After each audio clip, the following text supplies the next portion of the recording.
எனக்கு தெரிஞ்சு டிவி காட்சி ரொம்ப சூப்பரா இருக்குது.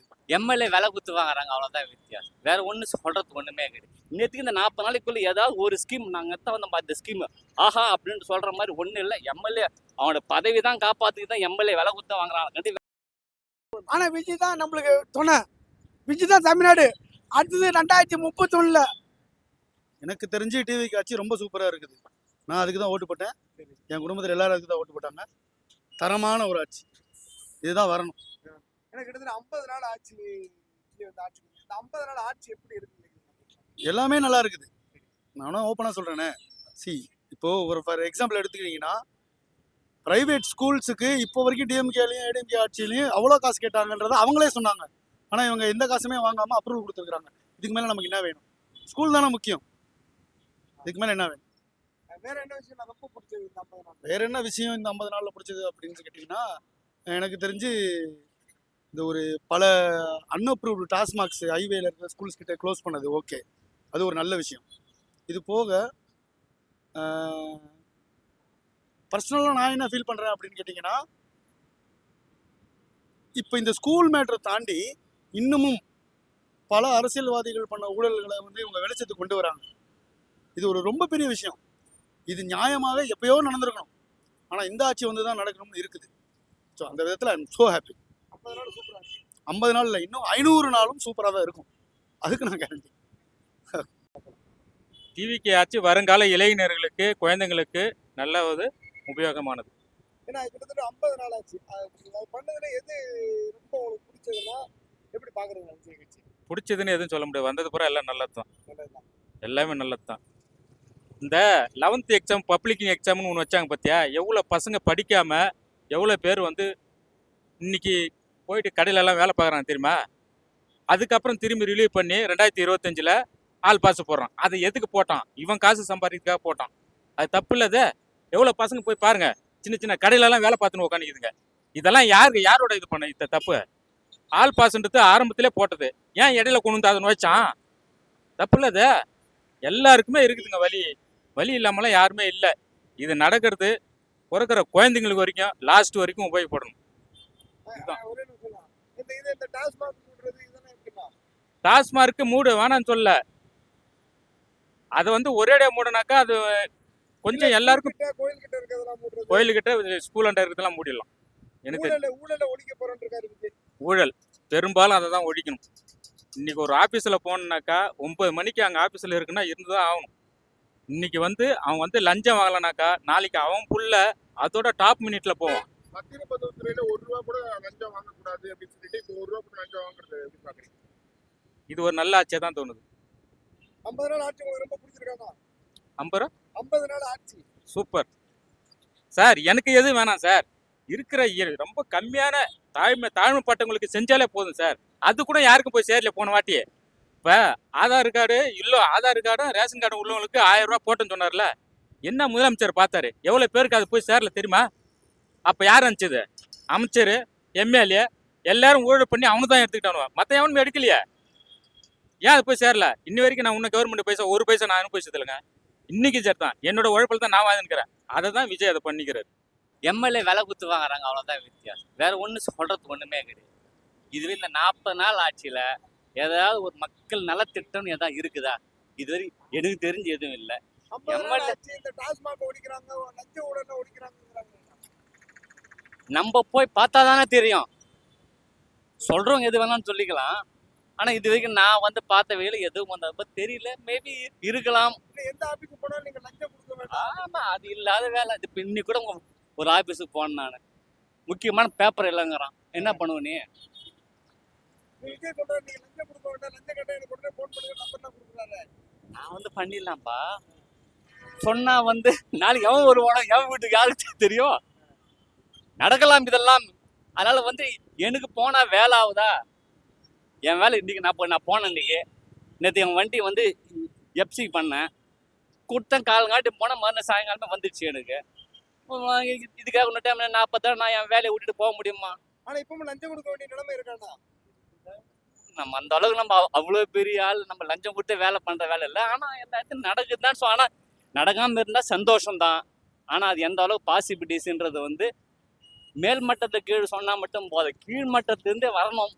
அது விஜய் ஆட்சியில என்ன நெகட்டிவ் பாக்குறீங்க, என்ன பாசிட்டிவ் பாக்குறீங்க? நெகட்டிவ் எம்எல்ஏ விலை குத்து வாங்குறாங்க, அவ்வளவுதான்.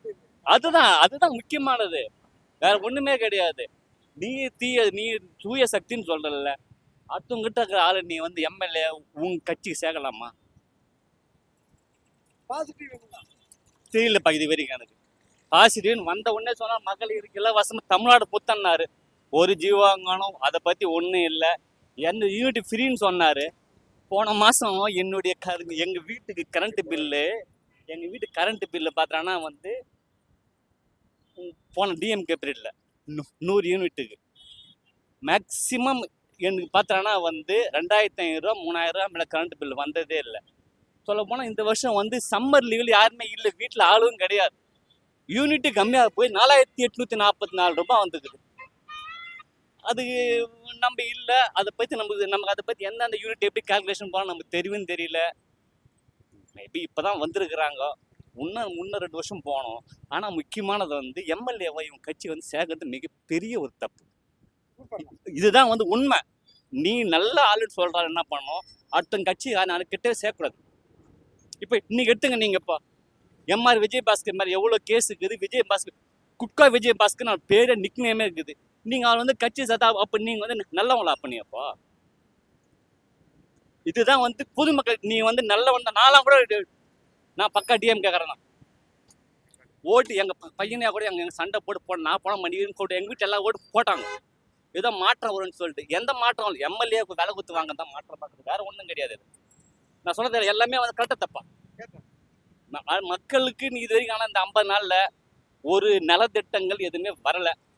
எல்லாமே ஸ்டாலினோட அதே தான் நீ வந்து கண்டினியூ பண்ணிட்டு, நீங்களும் எந்த விதமான ஸ்கீம் வந்து இம்ப்ளிமெண்ட் ஒன்றும் பண்ணல.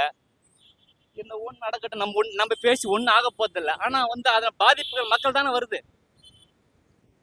ஆனா இல்ல, நீங்க எப்படி பாக்குறீங்க? நம்ம டிஎம்கேவோட பண்ணிட்டு இருந்தாலும் திமுகவோட தோல்வி எப்படி அவங்களோட ஜெயிக்க முடியுது? இல்ல காரணம்னு பாத்தீங்கன்னா, பொதுப்பணியா துரைமுருகன், பள்ளி கல்வித்துறைய அன்பழகன், சாரி இல்ல அப்ப வந்து அன்பழகன் எப்பயுமே அவங்களாம் காலங்காலமாக அதே போல சொல்றேன். இப்போ வந்து அன்பில் உள்ளாட்சியா நேரு, இது வந்து குத்தகை எடுத்தது மாதிரி அவங்க வச்சிருந்ததுதான் வந்து பல பேருக்கு வந்து முதல்ல அவங்க வந்து தொண்டர்களை மதிக்கலப்பா. அவங்க ஏன்னா வந்து அந்த காலத்துலேருந்தே மாவட்ட செயலாளர்னா என்ன சொல்லுவாங்க, குறுநில மன்னர்கள்னு சொல்லுவாங்க. அவங்க இப்போ கூட அதே போல இருந்துட்டாங்க. ஆனால் நலத்திட்டங்கள் வந்து பண்ணியிருந்தாலும் கூட வந்து இந்த மாற்றம்னு ஏதோ ஒன்று சொல்ல வேண்டாம் பண்ணிட்டு எல்லாமே சரி போடுற 50 வருஷமா இவங்களே தான் இருந்தாங்களே, ஓட்டேன் வந்து தான் பார்க்கட்ட மாட்டாங்க. கட்சியை பார்த்தா தானிக்கு தீனியே மேலாக இருக்கும் போல இருக்குது. அவங்க வந்து சாப்பிட்டா கூட இப்போ யார் வந்தாலும் சாப்பிடதான் சாப்பிடுவோம். அதை நம்ம தப்புன்னு சொல்ல முடியாது. அது வந்து அந்த இடத்துக்கு போனால் என்னது தேன் எடுத்தா வந்து சாப்பிட்டு தான் பார்க்கணும். அது போல் எல்லாம் செஞ்சா கூட சரி. ஆனால் இவங்க எந்த விதமான இம்ப்ளிமெண்ட்டுமே வரலையே ஒன்றும். நேற்றுக்கு இந்த 40 நாளைக்குள்ளே ஏதாவது ஒரு ஸ்கீம் நாங்கள் தான் வந்து இந்த ஸ்கீம் ஆஹா அப்படின்னு சொல்கிற மாதிரி ஒன்றும் இல்லை. எம்எல்ஏ அவனோட பதவி தான் காப்பாற்றிக்கு தான் எம்எல்ஏ விலை கொடுத்து வாங்குறாங்க. கண்டி வேற ஒன்றுத்தையும் நம்ம ஒன்றும் பண்ணுற மாதிரி தெரியல. மேபி இதுக்கு அடுத்து வரலாம். அது நம்ம ஒன்றும் சொல்கிறதுக்கு ஒன்றும் கிடையாது. நம்ம சொல்லி ஒன்றும் ஆக போகிறதில்ல. டிவிக்கு ஆட்சி எப்படி இருக்குது? நல்லா இருக்கு. கிட்டத்தட்ட 50 நாள் ஆச்சு. எப்படி பாக்குறீங்க? என்ன விஷயம் உங்களுக்கு ரொம்ப பிடிச்சிருக்குன்னு நினைக்கிறீங்க? இது எல்லாமே பிடிச்சிருக்கு. தளபதி நல்லா செய்யறாரு. ஆமா. இந்த விஷயம் 50 நாள்ல பண்ணாருன்னா உங்களுக்கு ரொம்ப பிடிச்ச விஷயம் என்ன பண்ணுவீங்க? மெயினா கரப்ஷன் கட் பண்ணியிருக்காரு. அது ரொம்ப பிடிச்சிருக்கு. ஆனா நீங்க எப்படி பாக்குறீங்க? விமர்சனம் கண்டா விஜயால தாங்க முடியல. விமர்சனங்கள் வந்து எப்பதான் செய்வாங்க. ஆனால் கடந்து வருவார். அவர் சாதாரண ஆள் கிடையாது. கடந்து வருவார். நம்பிக்கை வைக்கணும். 50 நாள் உங்களுக்கு வேற என்ன கரப்ஷனை தவிர வேற ஏதாவது பிடிச்சிருக்குன்னா என்ன நோட் பண்ணீங்க? இப்போ சாதாரண மனிதனை கேட்டு பாருங்க, இந்த ஆட்சி நல்லா இருக்குதா சொல்றாங்களே, கட்சிக்காரங்க தவிர சொல்றேன். எல்லாரும் நல்லா தான் சொல்றாங்க. நல்லா இருக்கு. எனக்கு பொறுத்த நல்லா இருக்கு. என்ன பண்ணணும்னு நினைக்கிறீங்க? தளபதி விஜய் இதுல இன்னும் அதிகமான கான்சன்ட்ரேட் பண்ணணும் விஜய் அப்படின்னா என்ன சொல்றீங்க? இன்னும் கொஞ்சம் ஸ்ட்ரிக்ட் பண்ணணும்னா போலீஸ் டிபார்ட்மெண்ட்டை கொஞ்சம் நல்லா டைட் பண்ணணும். அதான் என்னோட ஆசையா இருக்கும். அதான் உங்களோட அதான் ரிக்வெஸ்டாக இருக்கும். இல்லை நான் எதுவும் சொல்ல. என்ன நல்லா இருக்குது அவ்வளோதான். எல்லாம் என்ன இந்த 50 நாள் உங்களுக்கு ரொம்ப பிடிச்சதுன்னா என்ன பண்ணுங்க? இந்த விஷயம் பண்றது விஜய் நல்லா பண்ணியிருக்காருன்னா பற்றி எதுவும் தெரியல. ஓகே. ஐயா நான் திருவண்ணாமலை மாவட்டம் கீழ்மணத்தூர் பேரூராட்சி கூப்புச்சாண்டி ஆட்சி தான். ஆனால் கூப்புச்சாண்டியை ராமச்சந்திரன் சோகாச்சிட்டாரு. ராமச்சந்திரன் 51,000 ஓட்டில் ஜெயிச்சிட்டாரு. பிச்சாண்டி வந்து 89 வந்து ஜெயிச்சாரு.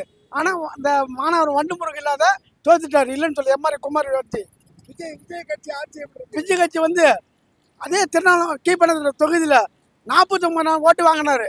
அதே ராயம்பேட்டை பஞ்சாயத்தில் வரல அவரு. வந்திருந்தாக்கா 51,000 மட்டும் ஓட்டு வாங்கி ஜெயிச்சிருப்பாரு விஜய்.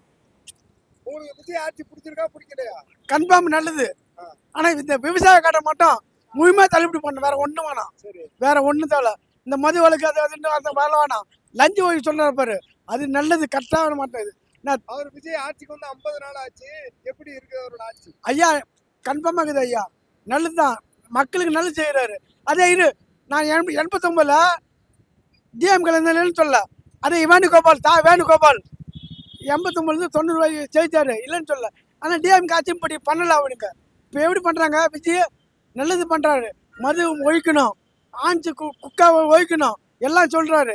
நான் திருநெல்வேலி மாவட்டம் தான். ஆனால் இது வந்து பிச்சாண்டிக்கு சொல்லு, நான் மானாவரம் பண்ணதை பார்த்து மானாவரம் கிராமம் இல்லைன்னு சொல்ல. நீ எந்த சண்டியோ ஆகட்டும் கேட்டியோ ஆகட்டும், இதை கொடுங்க, அவர்கிட்ட பேசுகிறேன். நன்றிண்ணா. ஆனால் விஜய் தான் நம்மளுக்கு துணை. விஜய் தான் தமிழ்நாடு. அடுத்தது 2031 26 முடிஞ்சு 30-31 அவர் தான் முதலமைச்சர், 2வது முதலமைச்சர். அட்மினிஸ்ட்ரேஷன் எல்லாம் கொஞ்சம் டெசிஷன்ஸ் நல்லா தான் பண்ணுறாரு. ஸ்ட்ராங்காக தான் டெசிஷன்ஸ் எடுத்துக்கிறாரு. அந்த மாதிரி சொல்கிறாரு. பட் நான் லோக்கல் இல்லை, உங்களுக்கு அந்த வித்தியாசம் எதுவுமே நான் சிட்டியில் இருக்கிறதுனால தெரியல. பட் ஃபீட்பேக் மட்டும் கொஞ்சம் நல்லா இருக்குன்னு சொல்கிறாரு.